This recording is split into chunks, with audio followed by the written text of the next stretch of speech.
Hello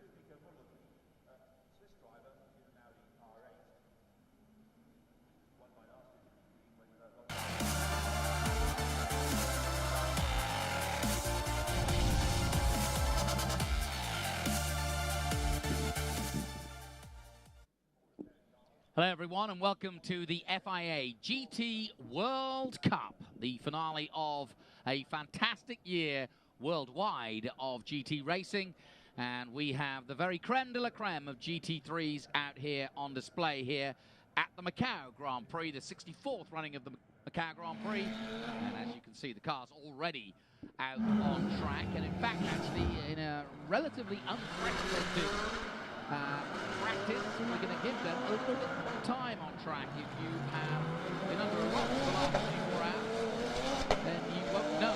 But if you've been anywhere near the internet and have any interest in motor racing, you'll know we had crash, bang, wallop, what a picture for the GT racers yesterday, because it was an incredible race on lap 1, which involved pretty much most of the field. We only had 8 finishes yesterday in the qualification race, and therefore these fantastic supercars have been worked on overnight to a man. Everybody's had something done, and now this is their first effectively warm-up. So what's going to happen, as you can see, is that the cars have already left the pits and now they're going to come back through the pits. The reason they're coming through the pits is that we're forming up the grid, and it's quite a crowd, if you will, out there on the grid, and so they are trying to basically shake down these cars, having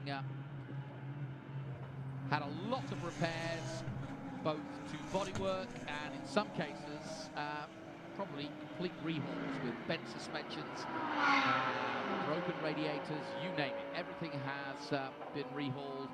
I'd love to have been a parts man last night.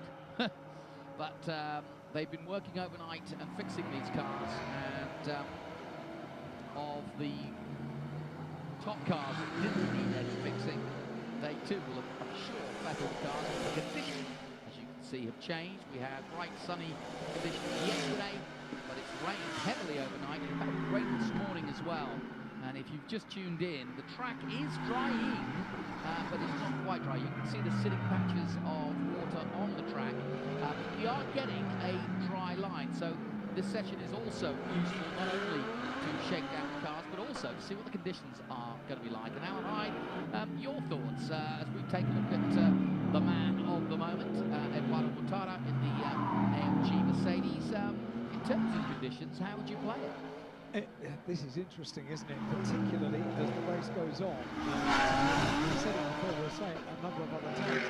Racing drivers tend to like wet circuits, dry circuits, but the circuits in between, when it's drying or wetting, they tend not to like. And particularly when, as you can see, there's a dry line there, and then you go into the bend, and all of a sudden you're greeted by a wet surface. This is something that the drivers won't like. They definitely aren't going to manage these conditions at all. As the race goes on, it could well get better and better and better. However, it's not ideal, and there are quite a few patches around the circuit that look completely dry, and then all of a sudden you're plunged into a wet circuit. So very, very interesting. Well done to the teams that worked on those cars yesterday. You'd be forgiven for thinking that not a single one of them would be able to make the start of the World Cup today.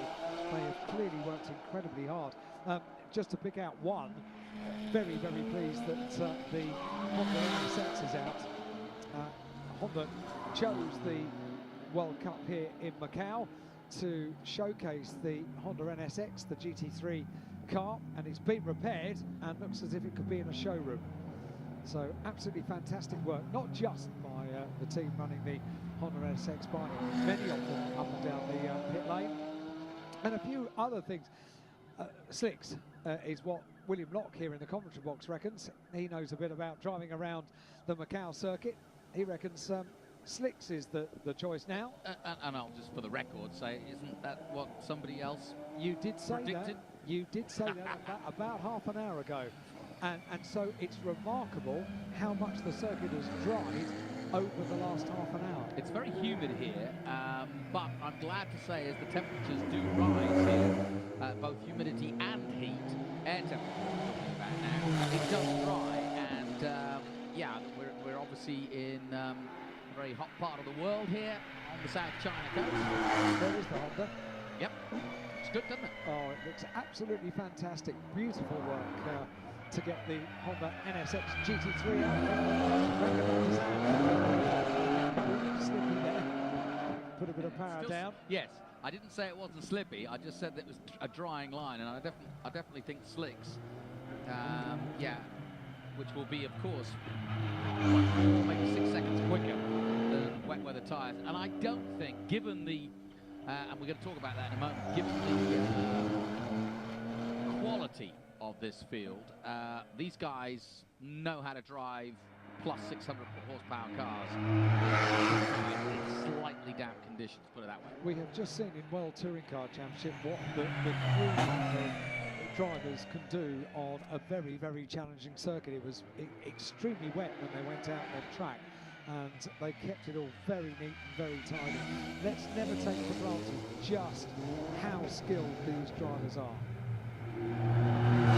So let's talk about the grid, because I think if you've just joined us for the first time, and I know we've got a lot of you coming to this race here in Macau, around the world, probably after seeing the accident yesterday and getting some information of just how dramatic it was yesterday, and I assure you it was, and it really did throw the cat amongst the pigeons quite literally in terms of this strong field. But the real story is not the crash, it's more that this field and this group of drivers, especially given there's a wet race going on as we speak, and that's always one of the bigger GT races. To have a World Cup, though, the manufacturers have counted with their arrival of a huge contingent of cars from Mercedes, from Audi, Honda, as you've just mentioned, just going into the pits there, and it's Porsche are here, of course, and BMW are here.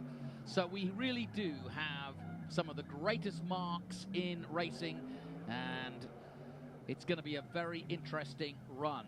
We also have, in terms of the gathering of drivers here, I would argue the top specialists of driving around this very special circuit that we've ever gathered, probably the best. And even if there are the odd ring-up rookies, and I'm thinking of someone like Robin Fries, they're not making up the numbers either. They are very, very competitive, and even the guys who haven't perhaps had the winner's laurels here at Macau are exceedingly good. And I'm thinking of people like Romain Dumas and a few others. Very, very world-class drivers. So I don't think I've ever seen a stronger driver lineup. But if you are familiar with GT Worlds, you'll also be familiar with the bronze, silver, gold, platinum group of drivers. And I've never seen so many platinum drivers gathered in one place. So, well, speaking of gold, we've got the gold Audi on view now, and that's Robin Fries, the rookie that you just mentioned, and he had to start the first time of asking yesterday right at the back of the grid after a brake problem in qualifying. Saw the car damaged, not able to get off the last couple of places on the grid. Took the restart. The car was relatively unscathed after that multi-car incident, so he was able to restart, and therefore lines up on the outside of row 2. He's got a second chance of this weekend, and up until that point he had been extremely impressive. He's been impressive in every championship he's ever taken part in. We're looking at the BMW. That's the art car number 18 from BMW, with Augusto Farfus at the wheel. Delighted to be on the podium yesterday and to come through unscathed to take the runner-up spot. And Augusto Farfus starts on the outside of the front row of the grid. Talking of Brazilians, there's another one, and his name, Lucas de Gracia, former winner here in Formula 3. And if you know your motor racing, you'll have heard the name Lucas de Gracia pretty much everywhere you turn. He's been in everything in the last few years, and everything he's in, he's successful at. Didn't have the best of days yesterday, but he will definitely be a factor in this one. Nico Müller is another world-class driver driving for Audi. And if you want to put in perspective the history of the GTs here, it began in 2008, not necessarily as a World Cup, but as a full-on GT Cup, and that was first won by Darrell O'Young, who's in the field today, in fact, in a Porsche. But over the last few years, it's become a battle between Audi and Mercedes in the last few years. And Audi have been pushed hard and taken to victory by the one and only Eduardo Mortara, that we're looking at right now. And you'll say, well, that's not an Audi. And no, you're absolutely right, because he's changed teams this year, and he is with Mercedes. So Mercedes has decided, right, we know what you can do around Macau, see what you can do in our car. And the man they know as Edo has said, why not? And last time out, he proved again, despite all the crashes, but luckily he remained unscathed. While everybody was having a pile-up, Mr. Macau, as he's called, went on to take his 6th win here at Macau, coming out of Macau with that. You can see how much he's working the wheel, though. There's the faster parts of the course going down towards the Fisherman's Turn, just going down 2 gears, it looks like, there, and he's not up to speed quite yet. He's just trying his trade. Beautiful onboard shots from Glowcam, giving us a really, really fascinating insight into how these guys go about their job. So the warm-up, if you will, continues, and what you can't see out of shot right now is that there is an almighty kerfuffle of all sorts of folks and pictures and photographers.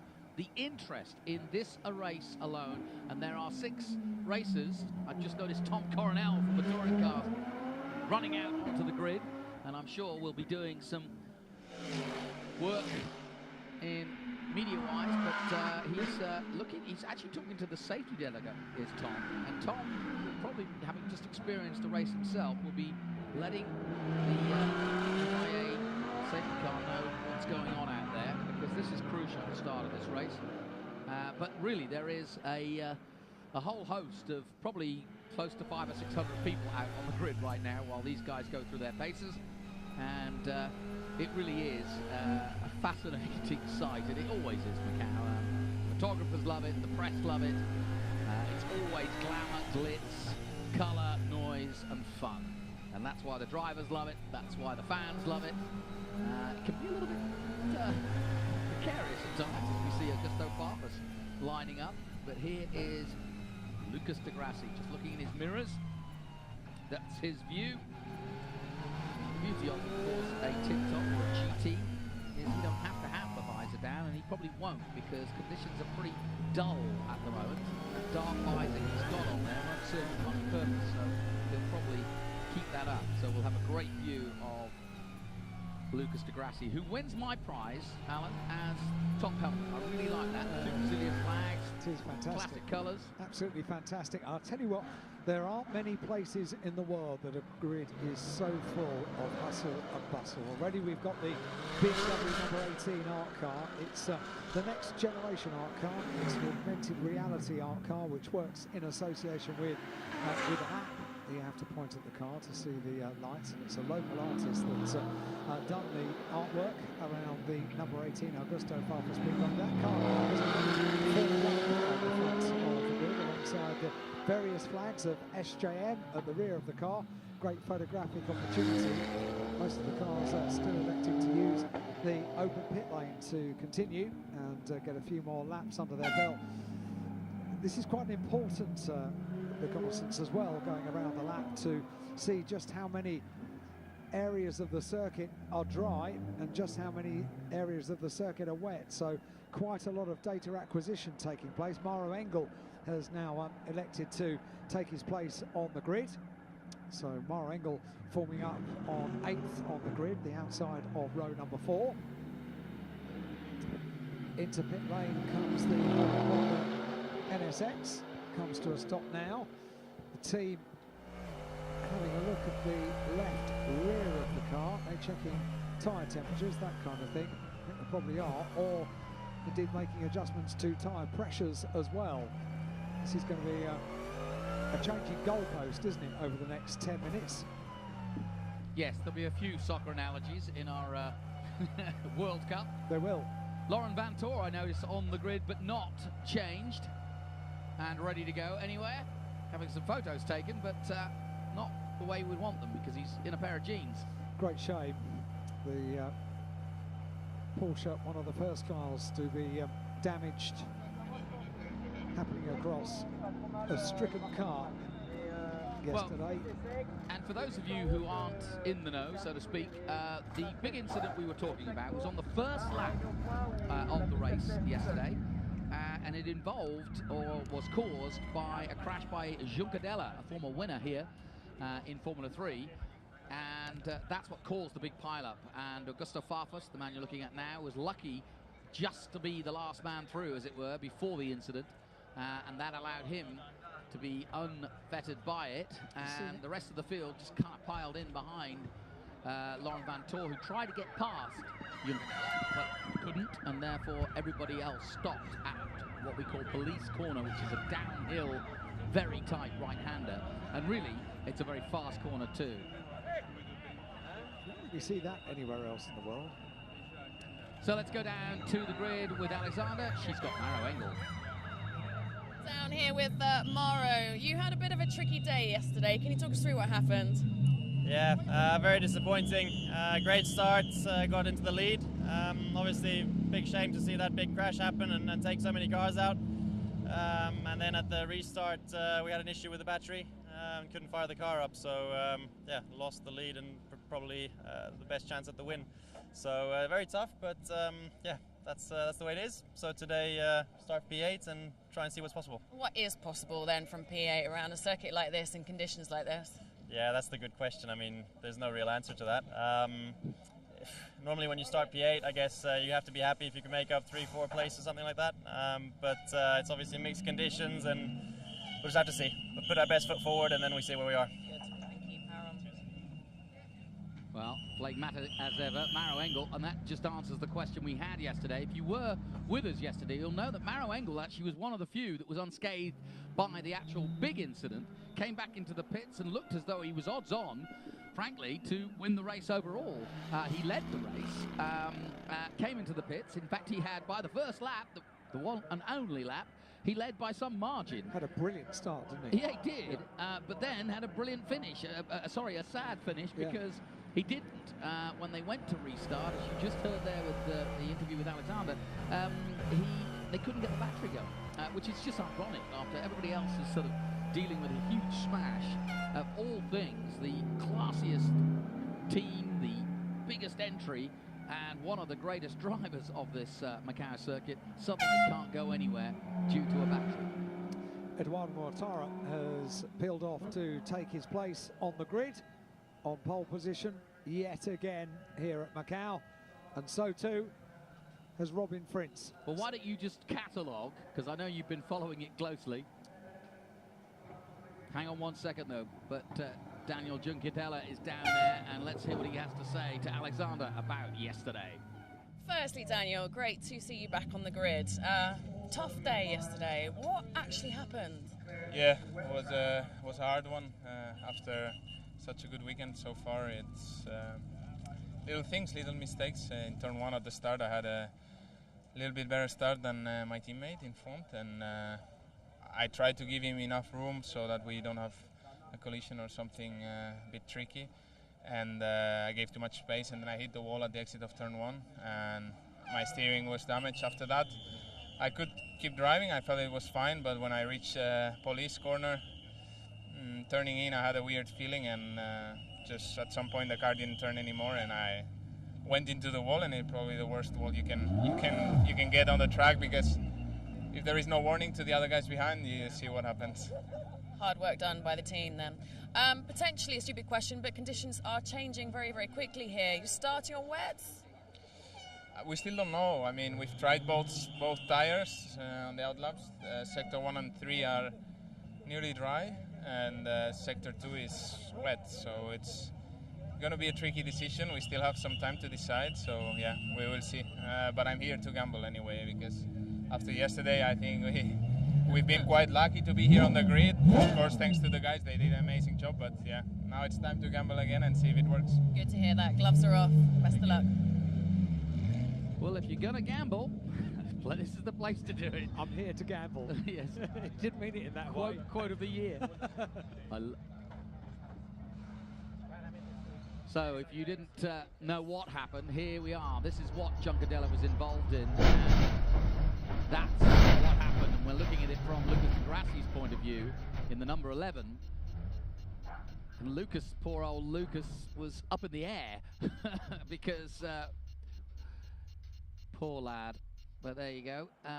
Anyway, but that was what happened. And Juncadella, I thought he had an incident to Juncadella where he clipped the wall on the first run towards the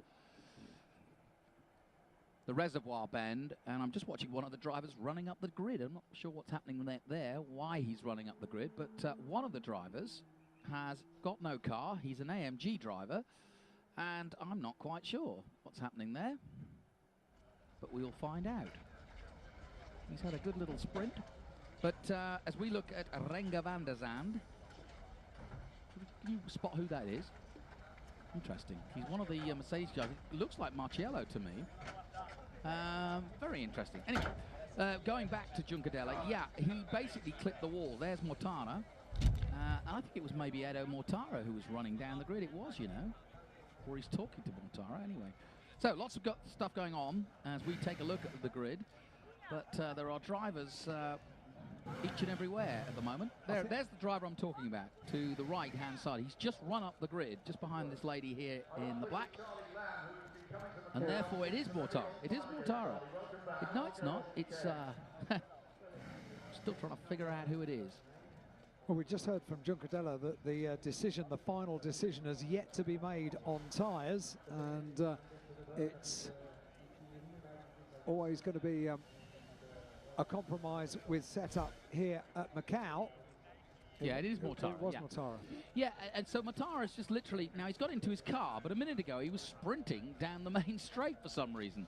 So, anyway, back to the story. Let's talk about that compromise, because we've talked about the compromise of setup here at Macau anyway when it's in the wet. You've got even more of a compromise now, because he was saying that Sector 1 and Sector 3, definitely dry tyres. Sector 2, the long sector, pretty much the majority of the circuit, needs a wet tyre. What would you do? Very, very difficult to call this, and the clock is counting down for that final decision to be made.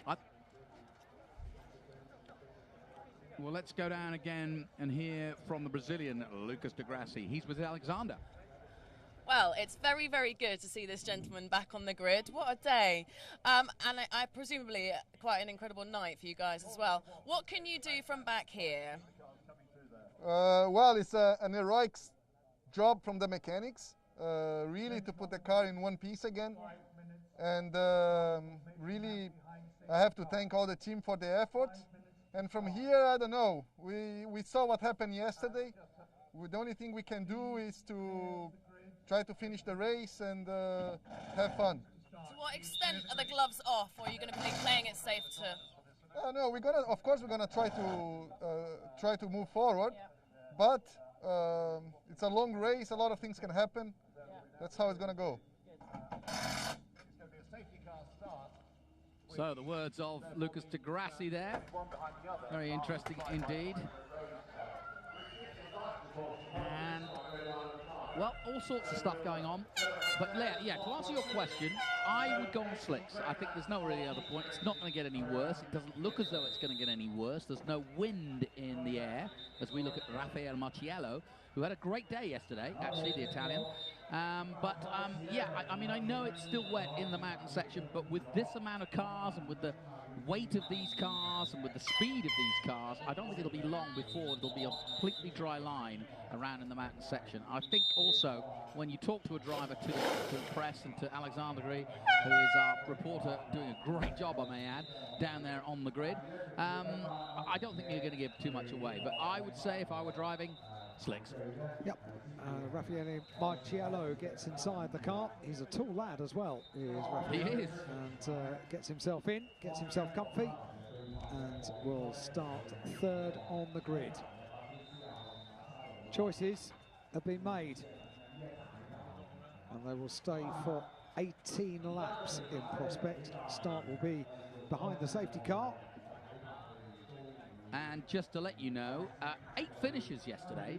Eduardo Mortaro, the man who is the teammate to this man in the 888 and the number 48, starting along the side on the inside of the grid, won the race.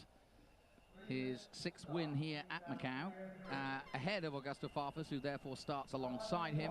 Then Rafael Marciello was on the podium in 3rd place in the 888 Mercedes. So it was Mercedes, BMW, Mercedes, then Audi with Robin Frins was 4th place, followed by Chas Mostert in the BMW.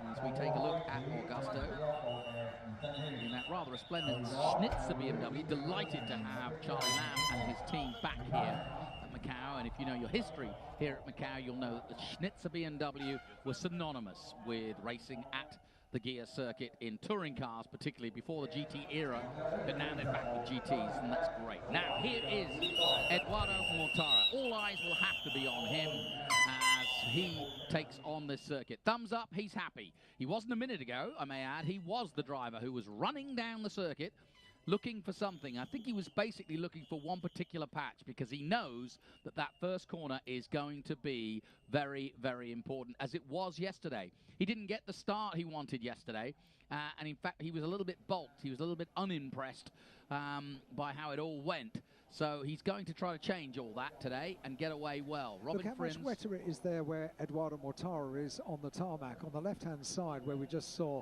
Augusto Farfus and Robin Frins, much, much drier. Yeah.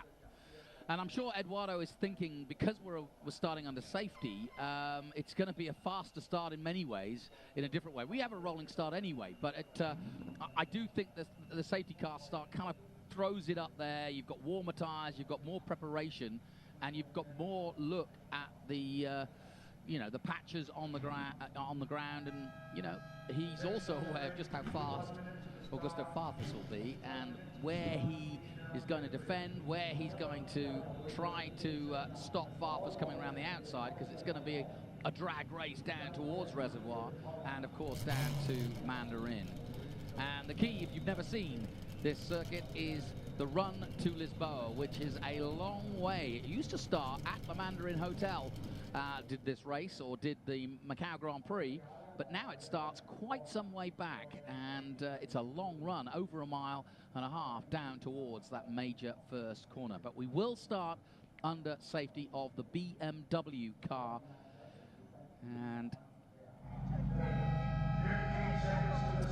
just a minute ago, Pirelli Motorsport saying that just as the grid was cleared, a few more drops of rain started to fall here. You're at Macau. kidding. No. So that was just 1 minute ago that Pirelli said that. Well, that's interesting, because obviously if you have taken the gamble, I said slicks, and I think I'm looking down as close as I can. And Pirelli have confirmed as well, slicks for everyone. Yeah, okay. On the dry surface. Okay, so that's actually good news, because there's no guessing game to be had there for. And I do think that conditions, certainly looking out the window here of the commentary box, aren't going to get any worse. It might get a few drops of rain, but I don't think we're going to get a wet line for the race line. And as we say, we start this 18-lap race under safety. And it's going to be an interesting race. And I know that everybody is wary of how this track can catch you. As we found out yesterday, Juncadella involved in a massive incident. But I think he just summed it up himself. He's ready to gamble in the city of gambling, the world's epicenter for the gambling world. To go on a fascinating holiday, come to the Macau Grand Prix, stay longer, stay in some of the finest hotels in the world, and throw you at a little bit of gambling as well. Why not? And if you want to join us, don't forget, hashtag GP for questions. What's going on? Sure. About something you just might have to take on this amazing race. I saw quite a few comments about the crash yesterday. It certainly got everybody's interest, that's for sure. And quite a lot of damage. And amazingly, it's amazing to see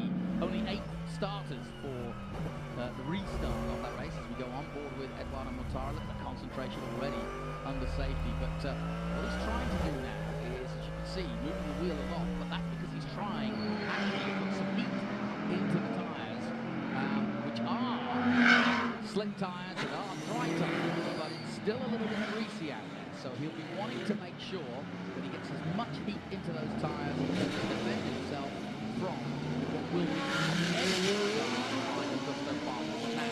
They'll be hoping that these pacers that on the safety car are speedy pace ups as well. Aiming to get heat into the tyres. They're really wanting to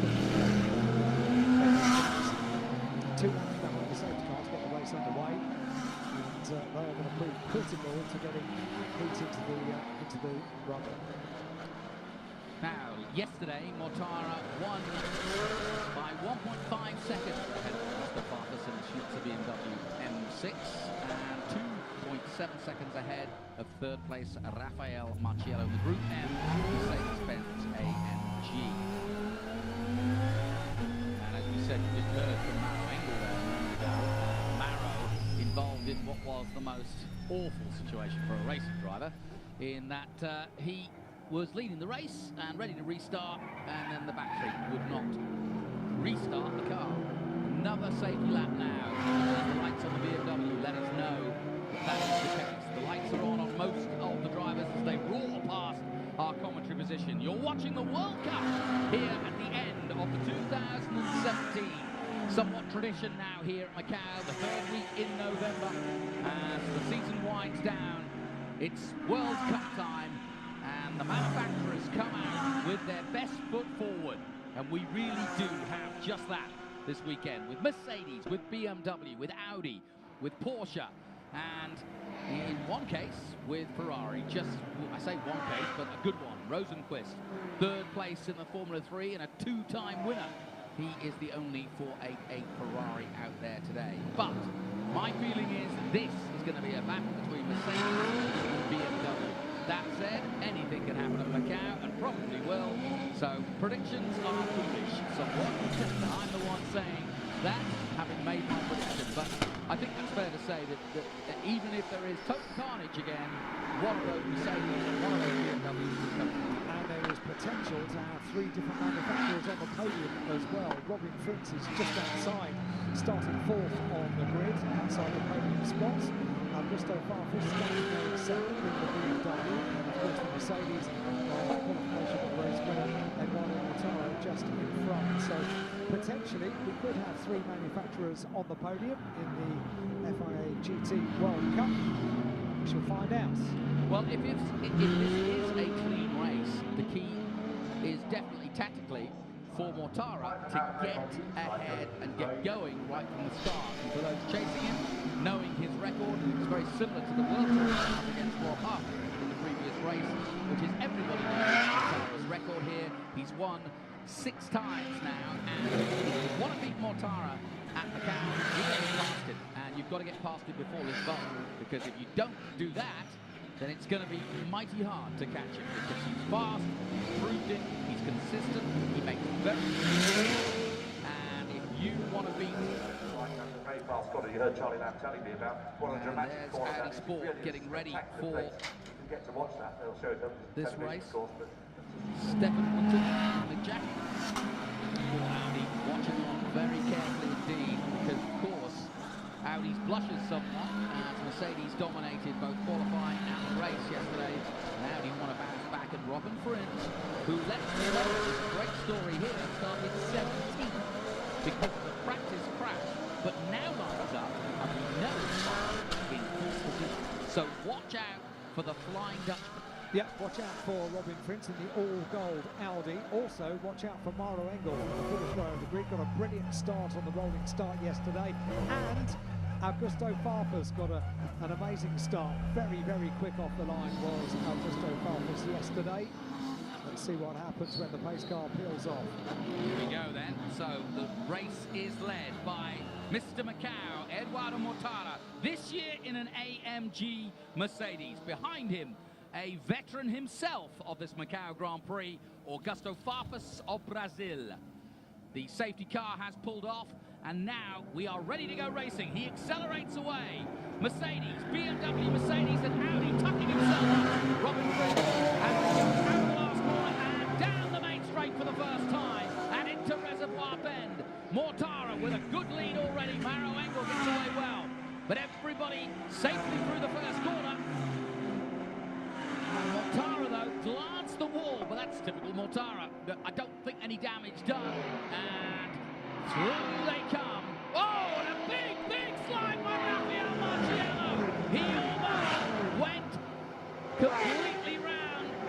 We saw Pomadou and another slip and slide. And look at this, it's all going on. Drama indeed. And Farfus, oh no, Farfus has lost the place. Robin Fritz will try to come past him, but that was good pressure by those chasing. Rafael Marciello involved in two big incidents there. But amazingly, it's and then damage to the BMW. The M6 is damaged from the rear of Augusto Farfus, and Darrell Young gets away well and is already up to 6th place. Drama indeed out high at the start of this one. Yeah, just know this is over to the race without any stage. Look how damaged the back of the BMW. But it's not the wing, thankfully. No, it's not the wings, the bodywork underneath. It's in third place. It's not good. It's not healthy. Robin Fritz will be there to pick up the place in the moment. 1 second, then third, and now I fear he's going to lose more places as well. Mortara leads from Farfus, but Farfus from Marciello, but Farfus in trouble in third. Chasing down the all-going number one. Chad Monster is in 5th place, down in 6th in the first of the 4th. Having a brilliant weekend is Chaz in the BMW, right there behind the Audi of Robin Fritz as well. Just get the feeling that wants the road to open up. He will be soon once he gets the second section, the middle sector. And look at Darrell Young trying to hold off Yoshimoto and Engel. Maro Engel on the fly at the moment and going down towards Donna Maria for the first time. Through the very, very dirty tarmac of Donna Maria, it was treated after the first race in the morning, one of the support races, local touring car race, up to Wall Street, Marco Hairpin, they go, look how Maro Engel is all over the back of Nico Miller's car as they go round the Marco Hairpin, thread their way down to the final sector. Sparks flying up and sliding their way through. There's Lucas de Grassi in 13th position. And what a great start from Eduardo Mortara. And look at the lead. The mighty Edo has pulled out here as he crosses the line. An incident involving both car 18 and 88. That, of course, second place Marciello and Farfus is under investigation, and I'm not surprised because I think Marciello may well get in trouble for that one. Through the start-finish line again, a beautiful sight, a beautiful sound here. But Mortara laying down the laps quickly here, 2:37.3. That was an amazing first lap because everybody else is in the 2:39s, 2:40s. But Mortara, as I kind of predicted, is in a world of his own. If you let him go, he unleashes the horses that are underneath that AMG Mercedes. And oh, look at this! Oh, Darrell Young gets Maro Engel alongside him and tries to defend, but Engel tries to push him out of the way, literally, and Yoshimoto has lost the race. But this is a real battle, a four-way battle, and the VLT Porsche of Darrell Young, who has had a mighty career of racing this Macau circuit, so knows how to defend here well, but he is against one of the world's top drivers in Maro Engel. The huge challenge here for the likes of Maro Engel is as soon as you pull out to make an overtaking movement, you're on wet track. That's exactly what you're on now.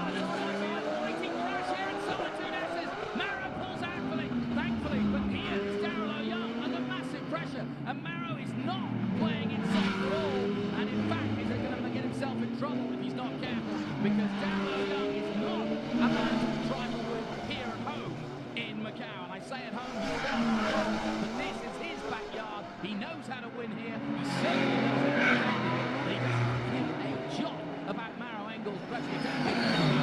Macau is a place that he likes to succeed, and Maro Engel isn't going to muster his way through anytime soon. Two of them very, very lucky to get away with that, and everybody as well. Absolutely fantastic stuff. Maro Engel is driving so good to get past the Porsche at the moment. There is no way through. Well, he can't pass now. As it always is here, line up to try to get past Darrell, who definitely isn't going as fast and didn't have the pace. Remember, the grid is somewhat skewed.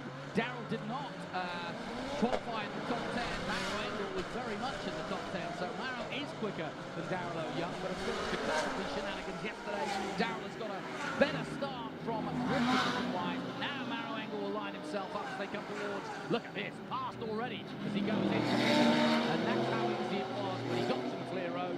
Engel makes up a place, but he's held back and balked by the Porsche, and now the Audi wants to get past as well, and Darrell's a sitting duck, unfortunately. The VLT man is trying to do his best. He's racing too, remember, and Eduardo Mortara increases his lead over Farfus by 6 seconds now.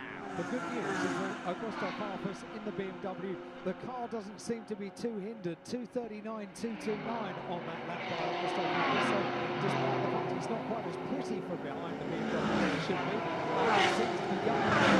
Yeah, and there's another BMW from the back. Look at this, light flashing everywhere. Maro Engel's pulled away significantly here. And Daniel Jumping down, he's up to 8th position in the green and grey. There you just saw him flashing through the shot back into the second half of the was that because No. the incident? No, so that's a problem then. So Marcello's had some sort of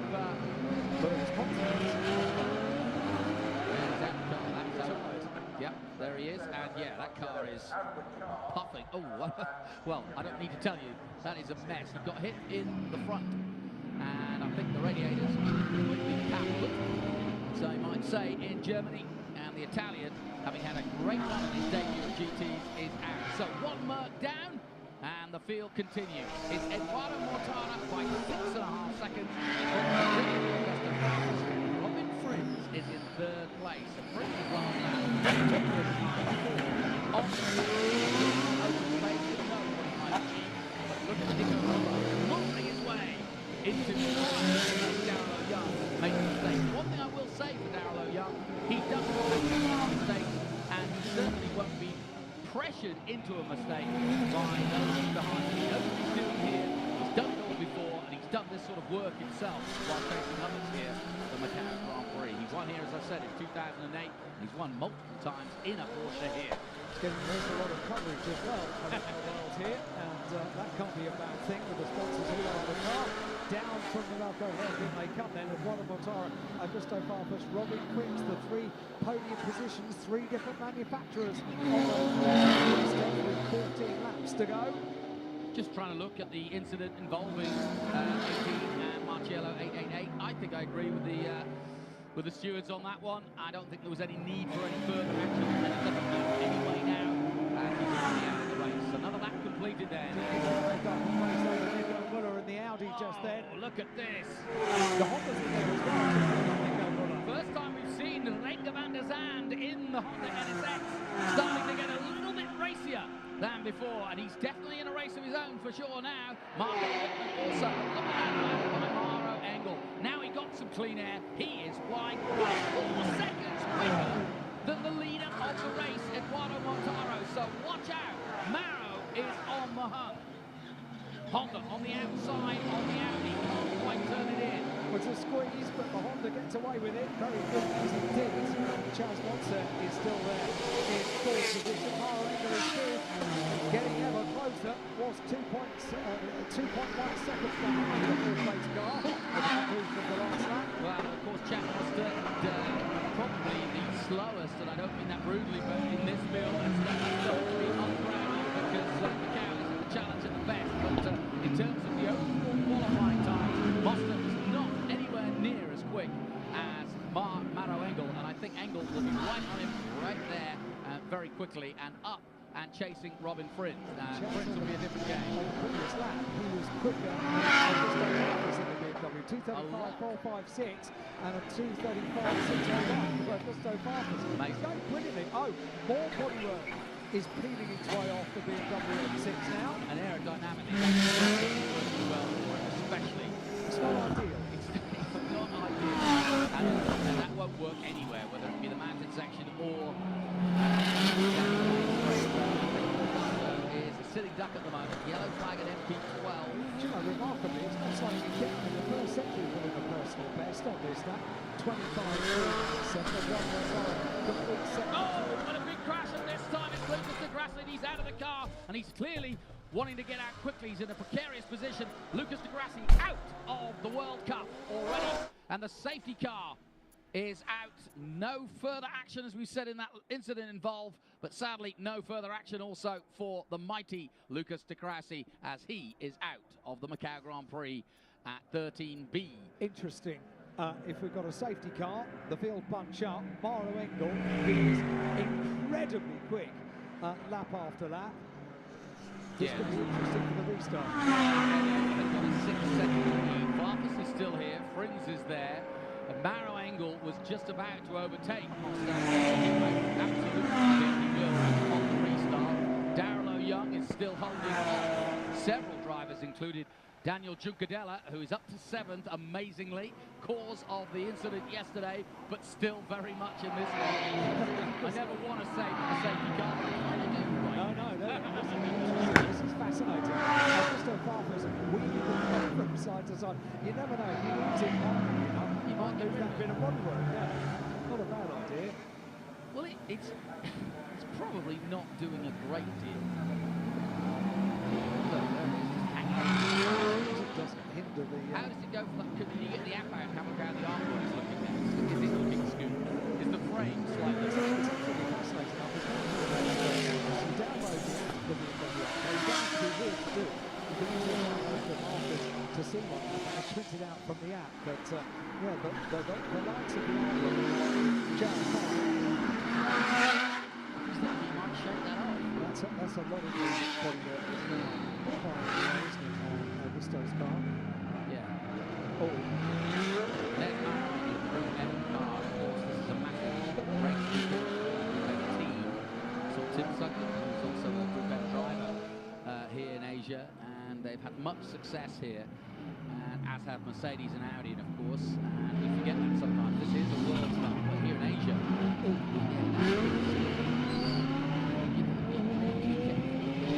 lights are affected, brake lights are affected. Stewards might have something to say. It's now a big enough bit of bodywork that if it flies off, it could really hinder everybody else. That's what safety and Charlie Whiting and the rest of them. Now, the problem with having a safety, having a car like Lucas de Grassi where it is, and that is right in the middle of the mountain section.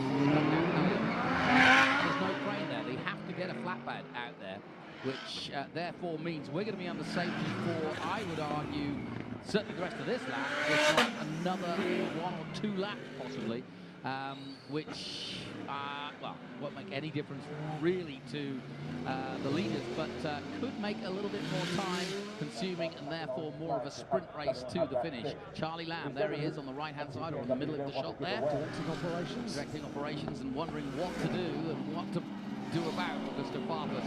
But Farfus can do nothing but keep circulating. Well, there really isn't anything that can be done, is there, from pit lane or anywhere? And of course, race direction giving us a bird's eye view. Here's another look at, whoa, the crash from Lucas de Grassi. He just went sideways and went from one wall to the other. Black and orange flag for Carmen Braitino, Augusto Farfus. We did rather fear that may happen. Yeah. It's a huge bit of bodywork that's high in the air off the back of the BMW. That's a real shame, but I tell you what, it means that Robin Frins can now attack Mortara and Engel, and I don't mean to be rude to Chaz, but I think he's out of this battle anyway. It does mean that Maro Engel can get closer to the podium, and we could have an almighty battle between Mercedes and Audi, as we kind of predicted at the beginning of the weekend. Augusto hasn't got a message yet. He's got a black and orange flag. I think he'll peel off. I think two things will happen. I think by the time they go past the de Grassi incident, they will have got the flatbed out there, and they should have got him on to a way out of here or dragged him out. They've had a great process of putting these dollies down, and in fact, this is how de Grassi shunted. Here he is going into solid dudeses, and does he tap the wall? Here we go.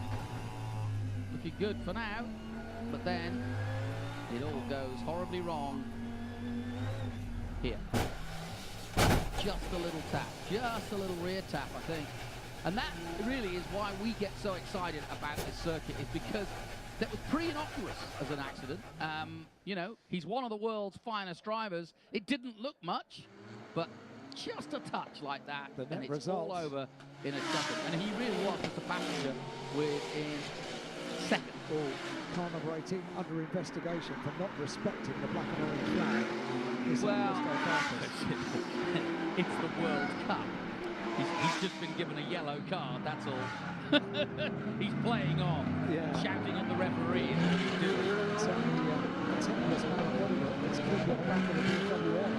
The good thing is they're not racing. As long as he doesn't continue to race, then I would have an issue with him. If he restarts, then yes, I would have a fair word with him. So disappointing. But he is a feisty Brazilian, as I know. He doesn't like to be stopped when he's racing. Incredibly quick driver, incredibly successful. He's been in DTM with BMW since they rejoined DTM in 2012. Yeah, good DTM driver. But unfortunately, Macau is not see that so quickly. They are there, but I think we're going to get another lap, as I said. So still got plenty more laps to go.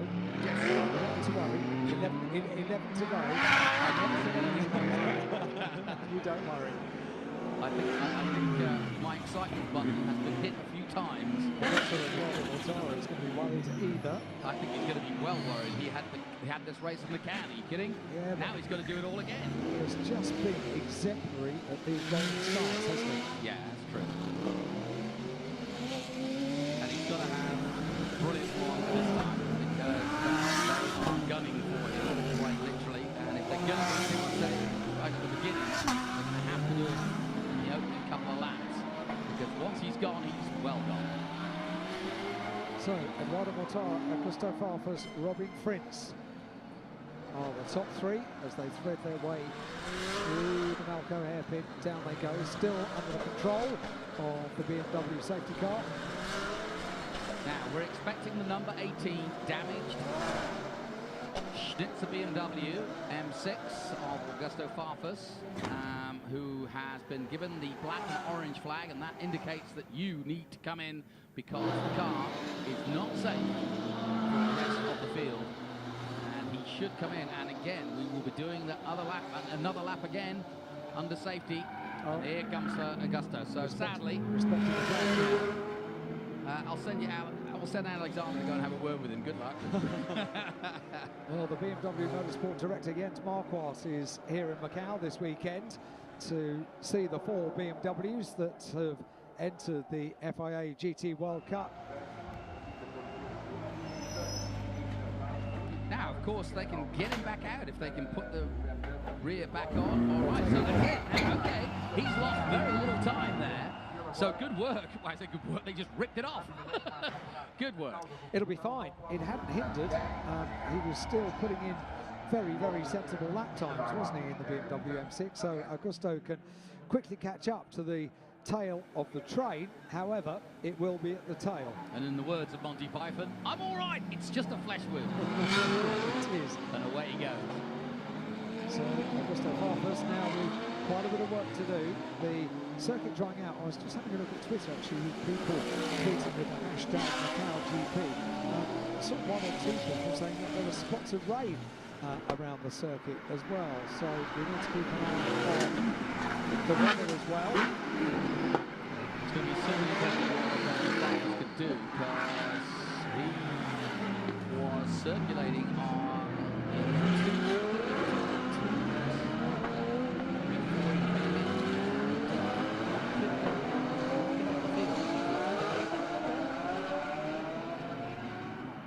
10 laps to go. We're under caution behind the BMW safety car here in Macau. And Eduardo Mortara, it is that leads. Second place of Robin Frintz. And in what has been a very unlucky weekend for the GT cars, we're down to the unlucky number of 13 cars remaining. Oh, yeah. No, 12. We're okay. Oh, Degrassi and Marciello both out. Yeah. So Okay, down 12. Here's the man who is Mr. Lucky like Macau, and I say that, but he makes his luck, as Eduardo. He's been immaculate every year. He won brilliantly in Formula 3, brilliantly in GTs, and he continues to do so. And I think he will continue to do so for quite some time. As the bosses of Audi watch on, we watch on with them. And I think Mortara might just come back into these beaten Huff's record of 9 wins, don't you? I think you're right. He's giving himself a treat behind the safety car. He actually allows himself to blink, which is not what he does when he's under race pace. So it's probably quite a nice moment, trying to keep as much heat in the tyres for Eduardo Mortara. But his concentration is absolutely fascinating. We were watching yesterday. Doesn't allow himself the chance to blink until he's at the right point of the circuit to just do that. The utter focus and concentration that Eduardo exhibits. A DTM driver for many years, Eduardo Mortara. He's been runner-up in the championship as well. Now, here we go. The safety car pulls off. The green flag is being waved in front of our commentary position, and that means that Eduardo Mortara leads this race, and there is the golden sight of Robin Frins, the fast Netherlander, making his debut here and making a name for himself here for sure, and ready to try to see if he can do anything about Mortara at the restart. Here we go, folks. It's the World Cup, and we're down to injury time.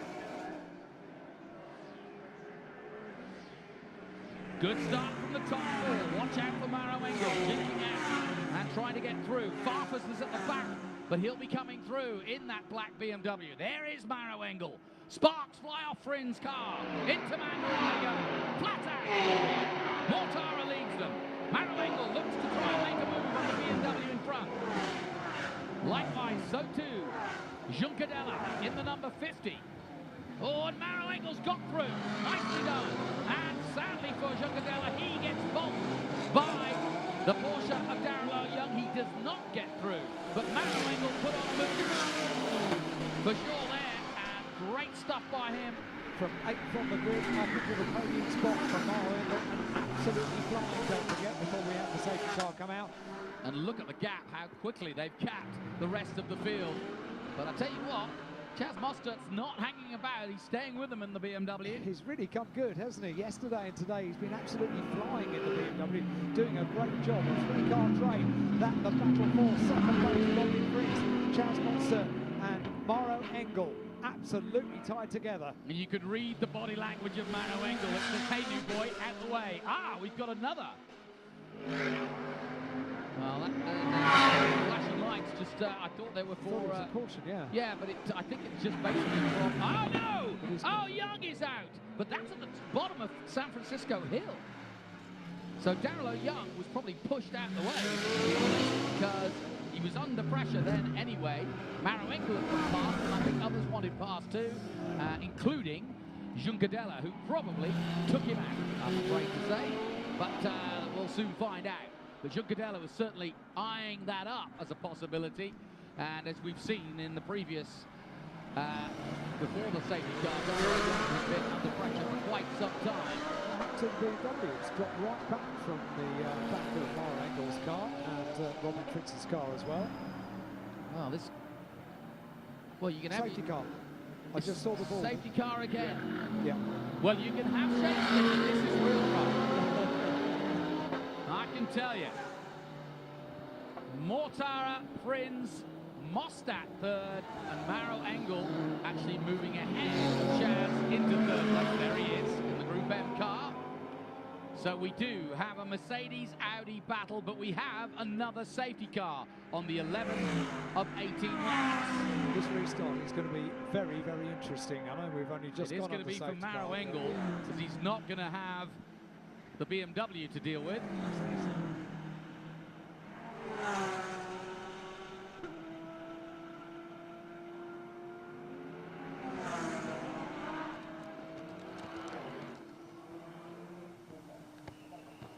So we're under safety, and the reason being that Darrell Young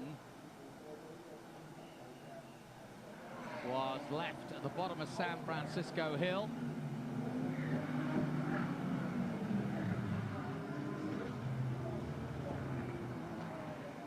So the field slows down again. I've just noticed the Hondas come in, and I've just noticed that the number 50, and that, of course, Daniel Juncadella, has also pitted. And there is Darrell O'Young trying to make it round. He's got it under steam again, but as you can see, a lot of damage to the car. Juncadella definitely involved in that incident. I thought he was, and I'm not surprised, because he came together with Darrell O'Young, and I'm afraid O'Young probably came off worst, but Juncadella's paid the price too. Fair bit of bodywork damage that needs to be repaired on that car as it's down in pit lane, while the rest of the field are under caution behind the control of the safety car for the second time.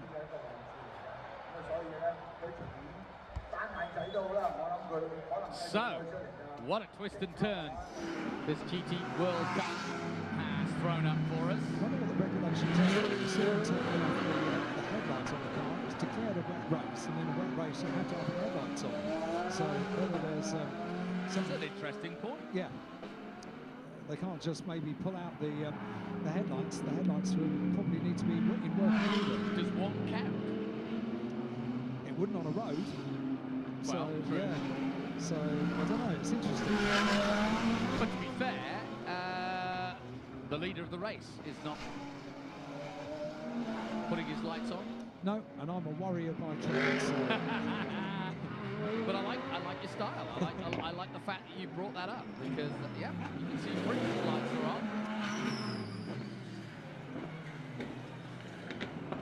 Wow, what a fascinating race this is turning out to be. This is the 11th of 18, and if you've just joined us, we're under safety after another incident involving Daniel Juncadella, who has had a rather storied return to Macau, the former winner here.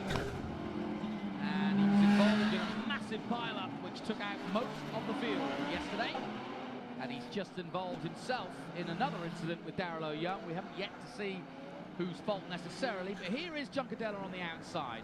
On the inside is Darrell O'Young. They turn in, they touch briefly here. Darrell quite rightly holds his line. Juncadella has to take avoiding action. That was the Lisboa corner, but the incident was at San Francisco just after that.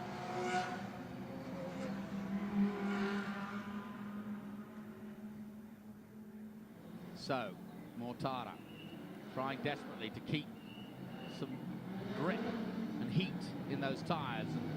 I'm often asked what on earth is going on when they do this. Well, it's quite simple. They're trying desperately to keep heat in the tyres, because in a racing car, the tyres, only when they're hot, actually grip properly. So you do not want cold tyres in a racing car, because it may as well be on roller skates. Safety car will come in this lap, and I completely missed the fact that Augusto Farfus had made his way up into 6th place from the back of the restart order. Yeah, and also, interestingly enough, he's got Marco Whitman and Chad Gloster in front of him. So let's see how we go. Here we go again, folks. For the third time of asking, reasons to be cheerful, we're green.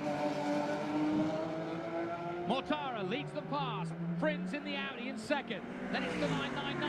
Mauro Engel, who's been on an absolute sprint so far. And again, Mauro Engel gets the better start, and he's all over the back of Robin Frins of the Netherlands. Mauro Engel of Germany, a superstar here at Macau, and about to be again, if he makes it up the inside here and gets past Robin Frins, who will try to make that Audi as wide as he can. But Mauro looks to the inside. Cohn goes to the outside. He's not going to get round there, and that's good defensive driving by the Dutch. And a touch there of the BMW. Oh, Mostert comes alongside him, and it's all made again. And Farfus puts his way through. In the other, like number 18, sniffs the BMW. There's not room for all of them at hospital. Surely not. Farfus is going to try, but he's not going to make it. Absolutely fantastic side-by-side stuff with the BMW. Double DTM champion. Once again, side-by-side that makes the place stick. Fantastic. Anybody take at Maternity Bend, but that was the mother of all overtakes. Brilliant stuff. I think it's fair to say that Augusto Farfus is on yeah, he is absolutely. Oh no! And another incident, but it may not bring out a flag. It's a smash. And it involves one of the BMWs. I think it was Mostert. Possibly But well, going on again. And meanwhile, amazingly, I thought Maro Engel was going to make the move on Robin Prince, but he just couldn't get past as they go through Don Maria again. He can't overtake here, and he'll just have to wind himself up. Here's another look at this overtake by Farfus, and the reason was the 91 of Marco Whitman just went a little too wide at the turn. He lost a little bit of impetus, and then it was Chaz Mostert who definitely hit the wall. Still pressing on to great effect. Wow. We can also return Catch your breath, folks. Here goes the number 2. That's Nico Muller. He's out with his R8. But meanwhile, Mortara is up and running, and with a significant lead. Mortara unaffected by any of the shenanigans going on behind him. And now Maro Engel winds himself up for another go. 13 laps of the 18 completed.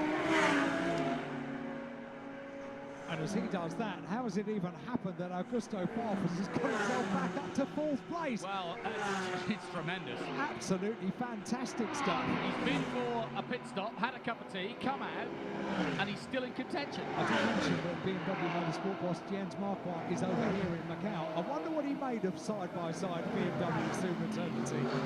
Interesting. Well, it's a German fest, as we said. It's Audi versus Mercedes. And Mercedes won a 1-2 sure. And Robin Prince is going to try as hard as he can to hold off the mighty Maro.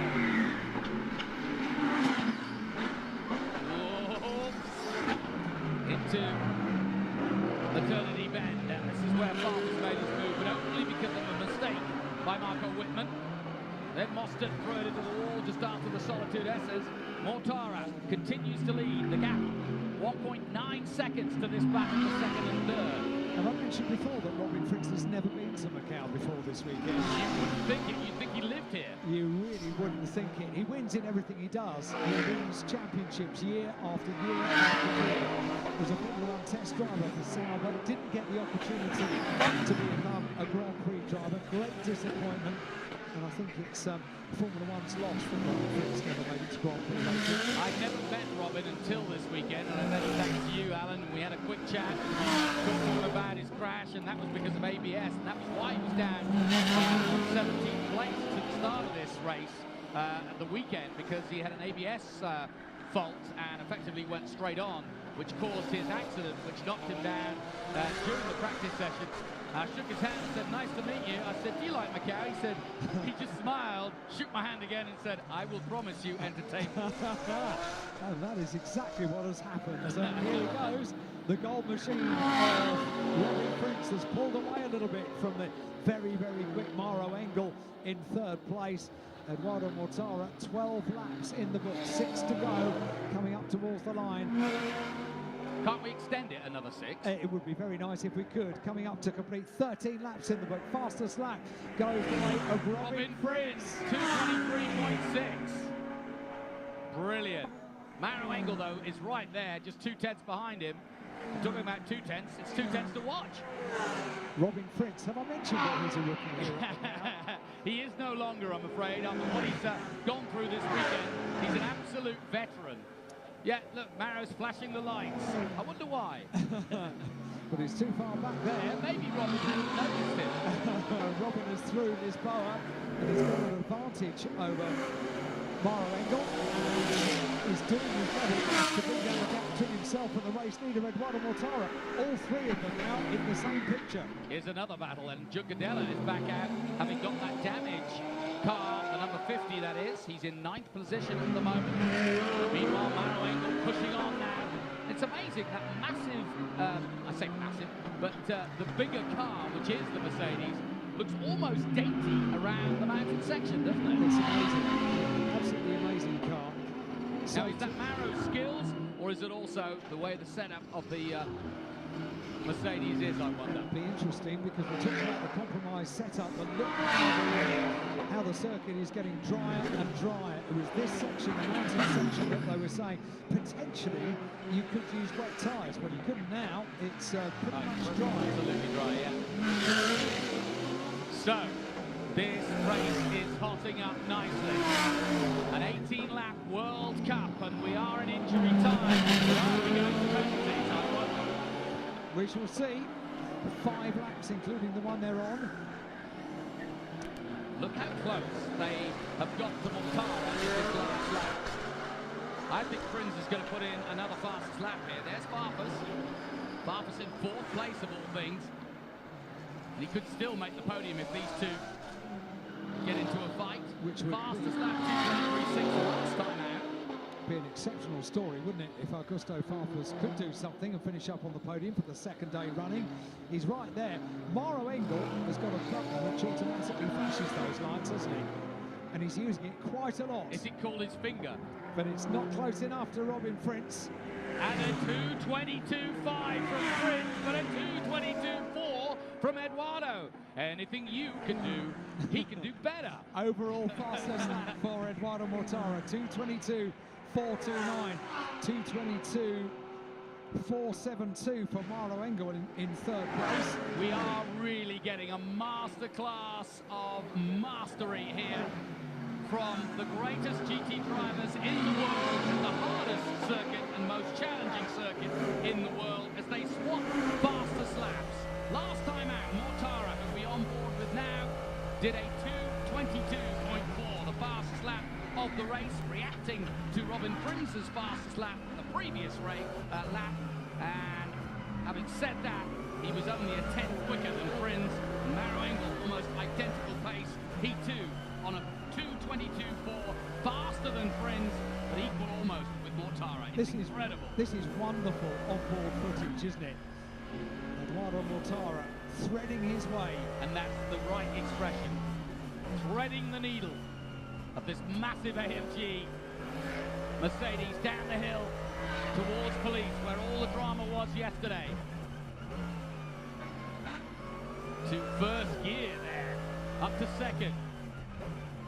Down to 1st again. You can see on the dash where his board is changing.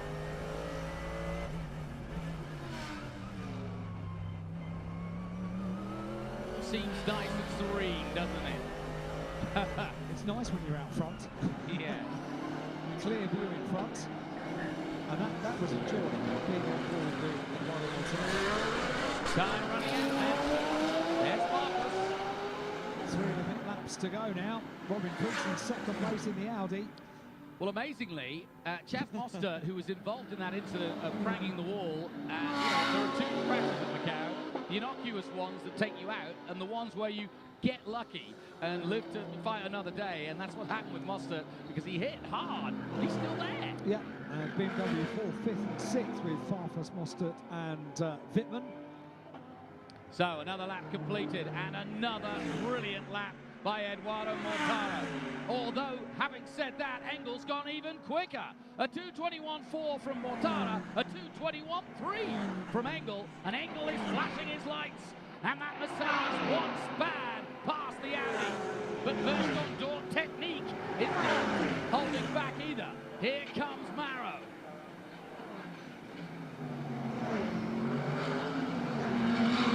Into Lisboa. The question is, can these two catch Mortara?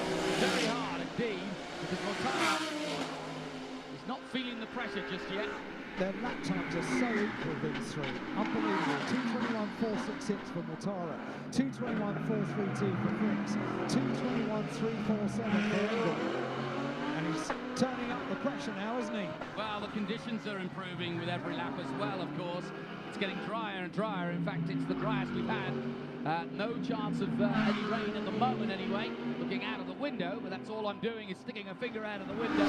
But let's not worry about the weather.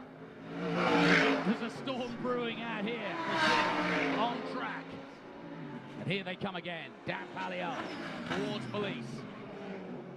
Good braking by both men. Nice and smooth, back on the power. Little dab on the brakes. Now, have they gained anything? That sets the fastest. First sector time of the race with a 23.3. Let's have a look at the 2nd sector pace. And if anything, The two chasing Mortara are doing a brilliant job. Having said that, Mortara sets another fastest second sector time at 2:28.7 this time out. So Mortara is under no real pressure at the moment. He is still in control of this race. We saw a similar kind of battle earlier on in World Touring Cars where pressure was being mounted for the final podium position, and Tom Chilton in fourth place just wanted to force an error, and Robin Prince at the moment is not putting a wheel wrong, with Maro Engel flash of the headlights to let him know he's there, but he's completely unbothered to the extent he just puts in the fastest lap once again. But 2:20. They're going a second quicker than they were 2 laps ago. Better and better and better the circuit gets as it dries out. 2:25.7 on that lap. Robin Prince in second place. And the problem is for Maro, he's flashing his lights, but there's flashing lights everywhere in Macau. Everything's flashing in Macau. So I don't think Robin Prince has even noticed it. You should see that this bar hotel just above where they were a moment ago. It's flashing lights everywhere there. He's really unhindered by the attentions of Maro Engel directly behind, because Robin Prince is very determined, at very least, to be on the podium on the second step of his first ever trip to Macau, the world-famous circuit. And remember, there's the World Cup to be won, both for the drivers and the manufacturers. And at the moment, Eduardo Mortara is heading towards that World Cup. And so too are Mercedes. It's Mercedes versus Audi, and in terms of the manufacturers, that's what they want most. It used to be an aggregate of the first 2 cars over the line, but because we have entries like one Ferrari, you can't do that. So it now is the first car over the line, the first manufacturer over the line that takes the world title. And at the moment, Mercedes are against Audi. And Maro also playing a rear guard now to Mortara. He's trying to make it a Mercedes 1-2. But Audi's blushes will be saved by the new boy, the rookie, that is Robin Prince, as they come into Melco. One more time. Now, where's Maro going to make his move?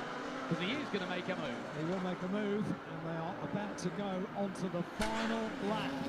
What a great masterclass this has been in GT superb. racing. Best racers in the world, best cars in the world, and the best track in the world. The combination, unsurmountable. Insurmountable. Here we go. Beautiful shot. Down the main straight they come. We're looking back from Mortara. He's got clear now. Engel puts in the fastest lap, 2:21.96. The gap between Prince and Mortara down to a second. Here we go. Maro Engel's got to make Mandarin count. He dives through it, and look at them, right on the ragged edge. As they head towards this car and flash all he will, Robin Prince isn't budging. Because he, in turn, is closing up on the back of Mortara for his final lap as well. This is going to be absolutely fascinating. All three turn through San Francisco together. Up the hill they go. They're all glued together. It's an amazing finish to what has been an amazing weekend of GT racing. Mercedes, Audi, Mercedes in fourth place, as though it mattered anymore. Augusto Farfus in the BMW. It does for him. He's fourth at the moment. He got ahead of Chas Mostert, who's still circulating. Marco Wittmann is sixth. Seventh is Dumas. Roman Dumas has come from nowhere. He's in seventh place, and Jules Cadella, having been in the pits, is eighth. We are down to 9 runners, and the last one, but least, is Yoshimoto in the number 77 Porsche. That's how many finishes we're going to have. But who is going to win this race? Well, it looks like Mortara, and there's been no doubt since the very get-go of the weekend that Mortara will be there or thereabouts. He won the first race by over a second ahead of Augusto Farfus, and then Farfus while still in second place with damage to his car. He was given the chance to come in, which ruined his day. He got back out, and he's going to finish fourth, which is still a pretty impressive result. But as we come down to the Melco hairpin for the last time, Eduardo Mortara is going to make it 6. And now 7 wins here at Macau. He won yesterday. And yes, Robin Prince might flash the lights and Maro might do the same, but I don't think Edo's looking at it. He's got 1 corner to go. And what a race, what a time. The GT World Cup is going to be won by Mercedes and the number 48 of Mr. Macau as Eduardo Mortara is in 7th heaven. Brilliant stuff by Eduardo Mortara, and Mercedes are the world champions here at Macau yet again. Over the line in 2nd place for Audi comes Robin Prins, which wasn't a bad debut to say the least. And in 3rd place, Barrow Engel, try as he might, just couldn't reel Prins in. Augusto Farfus brilliantly takes 4th place, and an incident involving car 18 and 19. Yeah, Farfus and Mostert. Okay. And there you go, there's the thumbs up. We can see you now, Edo. I think Edo and Rob Huff buying the drinks tonight. It'd be some party, wouldn't it? Yeah. Wow. They have chapters all to themselves in the history of the Macau Grand Prix. And it's a privilege to be able to watch and talk about them as well. Yeah, and it's been a privilege to be part of an era that has seen one man like this man, Eduardo Mortara. I remember when he first arrived, he was a cheeky youngster in Formula 3, and he was, and he still is. But he's grown up, he's now a factory driver, and at the age of 30, the Swiss-Italian. He drives under a Swiss flag, but of course he's very much an Italian, and has all the Italian flair. He won all the way back in 2009, and when you think about it, here it's 2017 and he's still winning Macau Grand Prix. He was back-to-back winner in Formula 3 from 2009 to 2010, and then came back in 11 and won his first of now 5 wins in GT racing. So he won 11, 12, 13, had problems, yes, last year, and didn't get the result, in the end finishing 13th, so big disappointment. I remember well, he was very upset about not winning, because he came under the big headline of Mr. Macau, but he's back to winning ways, and really, even though he was under pressure, if you know Edo, he didn't put a foot wrong, did he? He never really showed a sign that he might be beaten here. Very rarely does he put a wheel wrong, and this weekend has been one of those sublime performances by Eduardo Mortara, showing everybody exactly why he is so impressive. Eduardo Mortara then leads the field around to get back to Parc Fermé, the regulatory scrutineering which will take place, the celebrations on the podium, and I think it'll be a fair celebration also for Robin Fritz. First time here at Macau. Well, to me, that's been the story of the weekend in terms of GTs, is his performance, quite simply. It's just a great way to start your career. I've got a feeling Robin will be coming back here. And whether he's with Audi or with any other manufacturer, I think he will enjoy coming around here. Do you know what, for drivers and spectators alike, it's not the sort of place that you come to Macau once and say, yeah, well, I've done that now, I don't think I really need to come back. They want to come back again and again, and particularly for somebody like Robin. He's come here this weekend, it's his first time, he hasn't won. He's not going to be happy until he's won at Macau. Well, I think we should do, I think we should get some low-powered, all one make, all champion race here at Macau. What a nice thought. You know what I mean? So nothing too dramatic, but everybody with exactly the same stuff. And let's see who does what. That could potentially be very new It's Macau. That is Macau. Fantastic stuff then. Eduardo Mortara comes into the pits, and there you go. The moment where finally, as a racing driver, the adrenaline swells up in his body, and the realization finally that the concentration is over and the celebration is about to begin And he can hear them now. Celebrations are plenty. And I'll tell you what, that's an important one for him, because Mercedes put their faith in Eduardo Mortara, and while there are some very, very accomplished Mercedes drivers who will be rather jealous of the opportunity, they brought in Edo, and he drives for them and does a brilliant job, and he has done a brilliant job. Great. There's Robin Friends. Yeah, somewhat disappointed, you can tell. Never happy if he hasn't won. Let's go to the podium. Typical racing driver. Yeah, typical racing driver, yeah. He would probably be the first to say, you and I would be delighted with the podium at Macau. He'd probably be the first to say, yeah, I was the first of the losers. I'm delighted just to be here. Me too. Me too. But Robin is a very, very determined driver. You went to wait.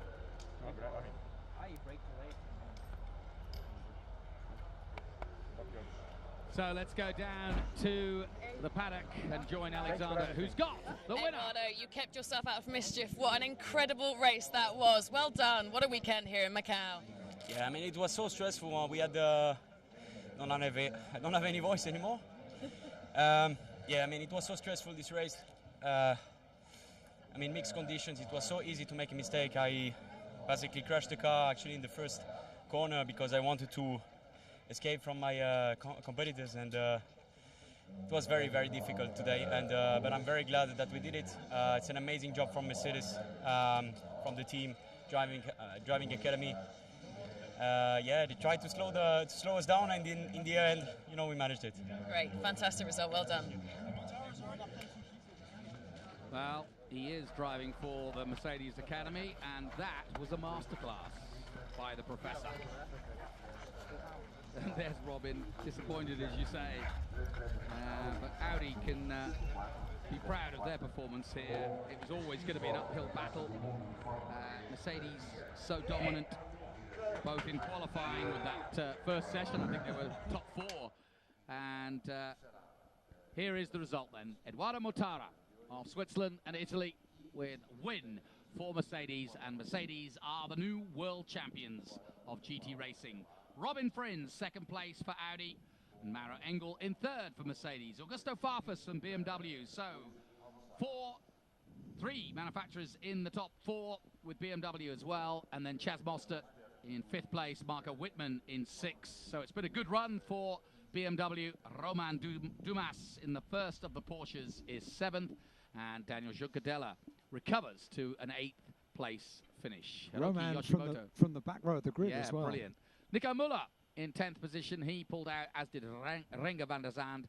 Darrell O'Young, damaged car. Lucas de Grassi out after hitting the barriers, and likewise Rafael Mocciello with a damaged radiator by the looks of things, finishing early in 14th place. But what a race, what a weekend.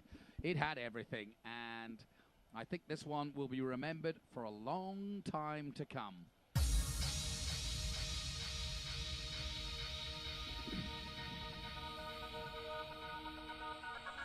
So as it all kicked off, a rolling start, we had 2 laps under safety and a slight nudge to the wall, and boy, that could have changed everything for Mortara.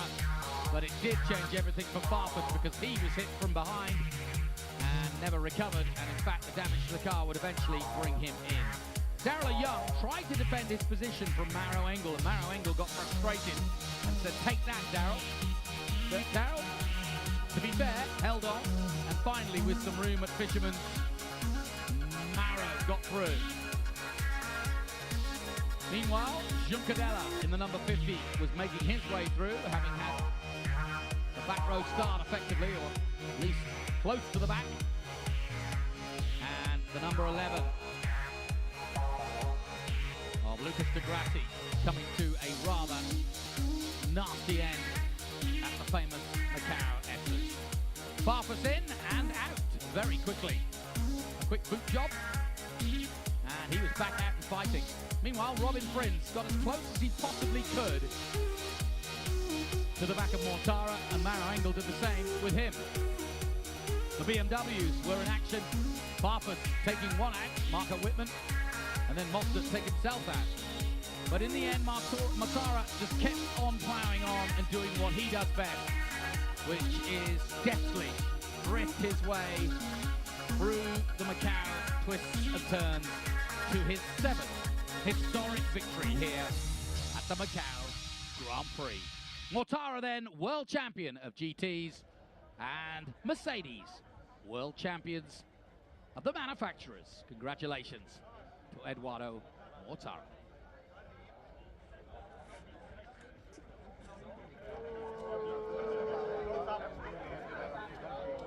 And somewhat appropriate that Mercedes have had such a storied history here, which goes all the way back to the early days of the 50s when podium, the 3-1 Macau order. Grand Prix So started. in 3rd place, please show your And here appreciation for a is great drive by Mauro Ian Engel. Titchmarsh with our top 3, starting with Mauro For Engel Mercedes, in in 2nd place for Audi, Robin Frins. And the winner for Mercedes this year, the master of Macau, Eduardo Mortara.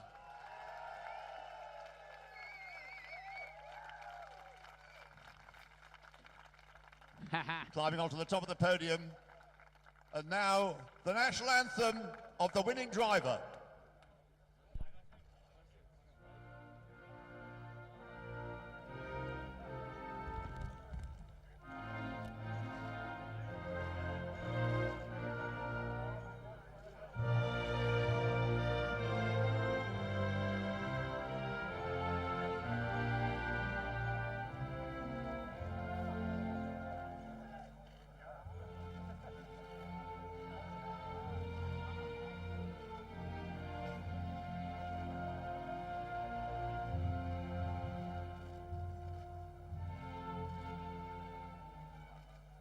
And interestingly, And now the national anthem of the winning manufacturer.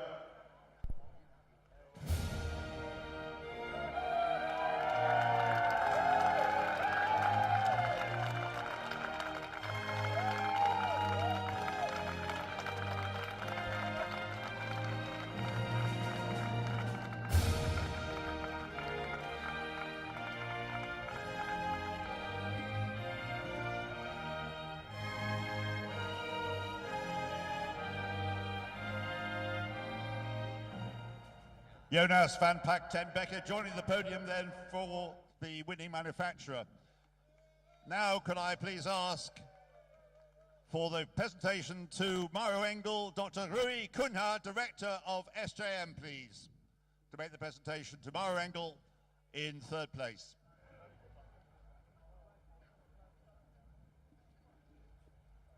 A garland or laurel and the trophy to Mauro Engel. To make the presentation to Robin Frins, finishing in 2nd place, can I ask Ms. Angela Leung, Managing Director and Chief Administrative Officer of SJM, to present the laurel and trophy to well, I'm sure Robin you can hear this for yourself, but Angela Leung, the Managing Director and Chief Administrative Officer of SJM, handing out the prize and to now, Robin could I Frins. ask, please, Dr. Ambrose So, Chairman of the Board of Directors of SJM, to present the winner's trophy to Eduardo Mortara. Dr. Ambrose So then, handing out another big prize. And another magnificent trophy at Macau, won by a very happy Eduardo Mortara. So, could I also ask you to all get to the top of the podium.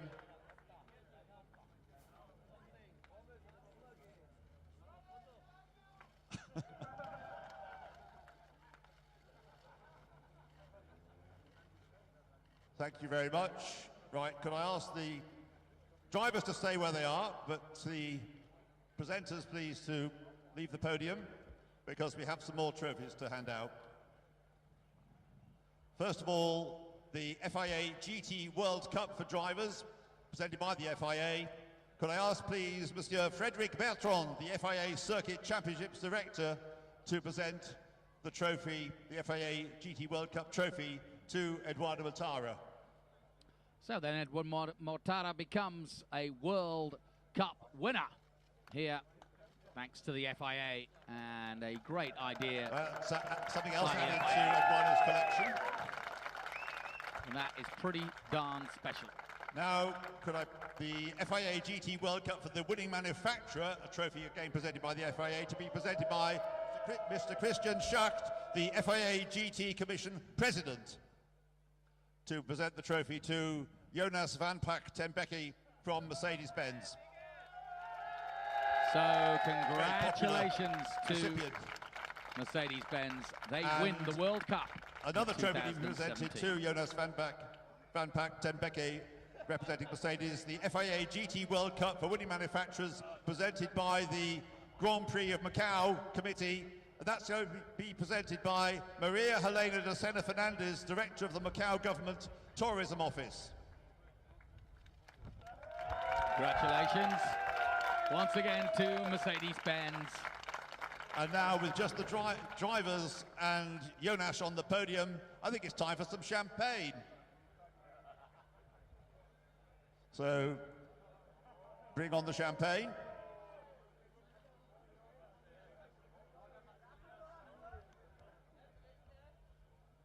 And are they going to spray it? No, I think the circumstances will keep the champagne. And Eduardo, a difficult drive to say the least. Just a quick word. I mean, we're not spraying the champagne here because from what happened yesterday, and I mean, no matter how happy we are today because we won the race with the team and myself, I mean, I'm not forgetting, you know, what happened, the drama that happened yesterday, and I think we should all have, some thoughts about it. So, for the rest, very, very happy with what happened today. I mean, it was an incredible race, very, very difficult, mixed conditions, very easy to do some mistakes. In the end, it worked out perfect. I've got no more voice, and I'm sure that it's going to go away fully tonight. So, yeah, let's celebrate. Well, you've won many times. You wouldn't count yesterday's win as one of your successes at Macau, but now you've got this one. How many is that at Macau over the years in Formula 3 and now in GTs? I don't care. I don't care. They're all very, very special to me, and I mean, it was very important to win this race for me for Mercedes. Yeah, the tough year, and I knew that. Yeah, this one could sort of like save a little bit my season, and I was very lucky yesterday with what happened, and yeah, I'm very happy. Thanks for all the support for Mercedes, for HWA, for the AMG Driving Academy. So very cool. And it wasn't a very easy race because you kept on having those safety cars, so you built up a large lead. I think you had 7 seconds early on, and then of course it went away because of the first safety car, and then you had about 3 more safety cars to cope with. And I think we'd provide a good show for the fans, and I think it was better than last year, right? You're all in favour of it, are you? Cool, yeah, exactly. Well done, Eduardo. Congratulations then. Robin, your first visit to Macau. Do you like the place? Yeah, it's not bad. It's not a bad place. I touched the wall already in qualify, so I'm not a rookie anymore for that. But I enjoyed myself. It was very tricky with drying up conditions. I thought it was a bit dry at the end. Well, I hope so, because I was struggling just after safety car the first 2 laps to heat up my tires. But at the end, yeah, if the race was a bit longer, maybe I had to go on Edo. Well, it did look like that because, and Mauro right behind you, that you're all going quicker and quicker and closing up on Eduardo lap after lap towards the end. Yeah, I mean, Edo was pulling away the first 2 laps after safety car and couldn't do anything about it. And in the end, the last 3-4 laps, I would say, I was closing bit by bit, and maybe the race should have been 1 lap extra. You'll come back to Macau? I hope so, yes. We hope so. Well done, Robbie. Congratulations in finishing in 2nd place for Audi. And now for Mercedes-Benz, I think Mauro a bit disappointed with the result. Oh, first of all, thanks to all of you guys here. You guys did an awesome job this weekend, and they deserve the win. Thank you very much to the whole Mercedes AMG team. It's an amazing result for us. Obviously, for me personally, yesterday was a huge disappointment. Put my heart and soul into the drive today, and it just wasn't quite enough to get to the front. Well, I must say, it was great to watch. Could you just explain what it was that went wrong with the car? It wouldn't start on the restart yesterday. What was the problem? Sometimes things are as simple as a battery. Oh dear, oh dear, oh dear. But it was a magnificent drive to watch whilst Eduardo was out in front. We were watching you passing them left, right and centre. But Robin was a bit difficult to overtake, wasn't he? Yeah, I had to go after the restart. Couldn't quite get the move done, but with the drying, the track getting more and more dry, it was getting more and more difficult to overtake. like I said, congrats to these guys. You know, to get up onto the podium up here, you've got to do a pretty amazing job over the weekend, and it's been another crazy Macau weekend. But as Edo said, at this time, our thoughts should be somewhere else and with the family and friends and relatives. Well said, Mauro. Thank you very much indeed for that, but also for a great drive. All three of you, wonderful race. Off you go to the media press conference. Thank you very much indeed. The winner, Eduardo Mortara, in second place, Robin Trins on his debut at Macau, and Mauro Engel on pole position yesterday, but unfortunately unable to, because of mechanical problems, technical problems with the car, had to... So that concludes our podium for the FIA GT World Cup 2017. A phenomenal race weekend and a very sporting end to it, quite appropriately by Eduardo Mortara, who once again retains the moniker of Mr. Macau.